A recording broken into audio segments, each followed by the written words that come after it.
네, 삼성전자가 세계 최초 3나노 파운드리 공정 첫 양산을 시작합니다. 반도체 분야를 담당하는 정재훈 기자와 알아보겠습니다. 정 기자, 이 3나노 개발 상반기 중에 하겠다 하더니 상반기 가장 마지막 날에 이렇게 발표를 했습니다. 맞습니다. 사실은 마지막까지도 조금 긴장의 끈을 놓칠 수 없었던 게 6월 들어서도 이 양산 소식이 안 나오면서 시장에서는 뭐 지연되는 것 아니냐는 이런 우려가 있었던 게 사실입니다. 하지만 네. 삼성전자가 6월의 마지막 날에 이렇게 초도 물량 생산을 했다고 밝히면서 성공을 해낸 것이죠.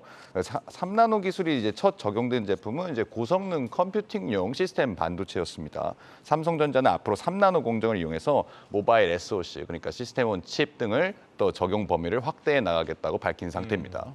대만 그 TSMC보다 앞선 기술력이라는 건 맞습니까?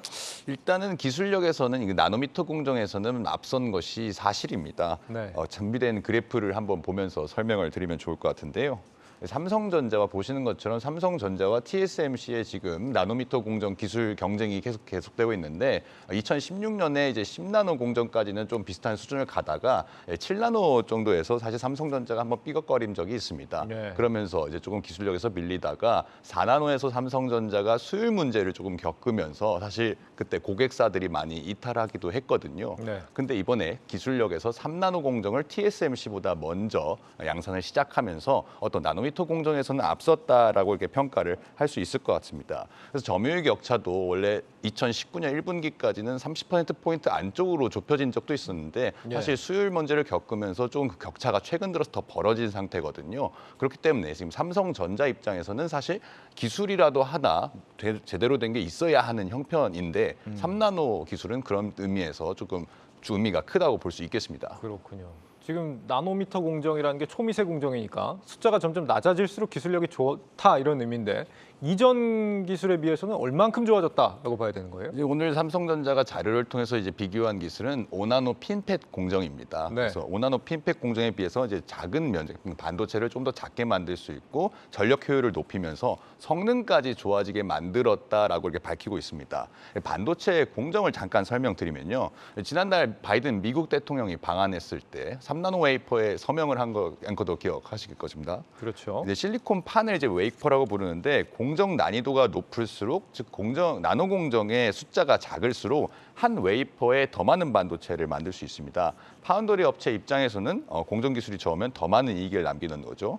그런데 나노 공정 기술력이 오르면서요, 반도체 전류를 제어하는 이제 트랜지스터의 크기도 작아지면서 불량품도 좀 많이 나오게 됐습니다. 즉 수율이 안 좋아지는 거죠. 예. 그래서 이 수율을 개선하는 또 다른 이제 기술이 필요하게 됐습니다.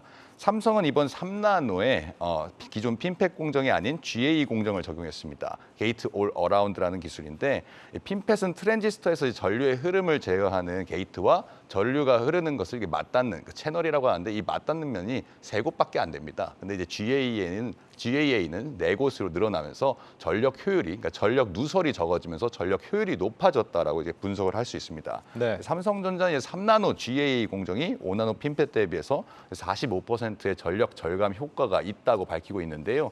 이제 2023년에 시작할 2세대 GAA 공정에서는 전력 절감 효과가 50%에 달한다고 밝히고 있습니다.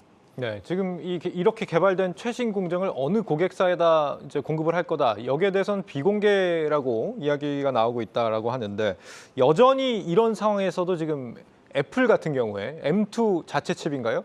3나노를 TSMC에다 맡기겠다 하반기에 지금 이렇게 밝히고 있습니다. 이번 이 GAA 공정만 확보를 한다고 반드시 TSMC를 그냥 따라잡을 수 있다 이렇게만 볼 수는 없는 거잖아요. 뭐 어떤 것들이 좀 선행이 돼야 됩니까? 맞습니다. 사실은 TSMC가 우리에게 이름이 이제 익숙해진 것은 사실 애플 때문이었습니다. 네. 애플이 이제 TSMC에게 사실 투자도 많이 하고 TSMC가 애플의 공정을 많이 물량을 받아오면서 그 돈으로 다시 투자를 하고 이 선순환 구조를 완성하면서 이제 좀 유명해진 거거든요. 그래서 단순히 이제 삼성전자 입장에서도 3나노를 삼성전자 파운드리만 갖고 있다고 해서 되는 게 아니고 예. 팹리스 기업, 그러니까 애플 같은 팹리스 기업들이 3나노 공정으로 설계를 해야 이 물량을 맡길 수 있습니다.